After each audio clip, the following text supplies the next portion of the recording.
કે એમાં ખાસા બધા લોકોને બિન ખેડૂત બનાવ્યા છે।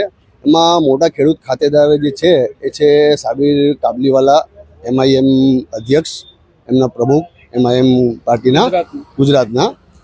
એમના કુટુંબે 2019થી 20માં અંધાધૂન માતરમાં જગ્યાઓ લેવાની ચાલુ કરી અને એ કાયદેસર બિન ખેડૂત જ છે। એ લોકો છે ખેડૂત છે જ નહીં, કેમ કે ખેડૂત હોવા માટે તમારે 1951થી પુરાવા આપવા પડે, વારસાઈ દ્વારા બતાવવું પડે। અને આ લોકો તો રાજસ્થાનથી 1965માં ગુજરાતમાં આવ્યા છે, તો પછી આ લોકો સાચા ખેડૂત કહેશે ને। અને એમને ડોક્યુમેન્ટમાં જેટલા બધા ચેડા કર્યા છે બધા રેકોર્ડ મારી જોડે છે। પહેલાં મહેમદાવાદ ગયા, મહેમદાવાદ ડોક્યુમેન્ટમાં ચેડા કર્યા, મહેમદાવાદથી તેલાવ ગયા, ત્યાં ડોક્યુમેન્ટમાં ચેડા કર્યા, પછી ત્યાંથી માતરમાં આવ્યા।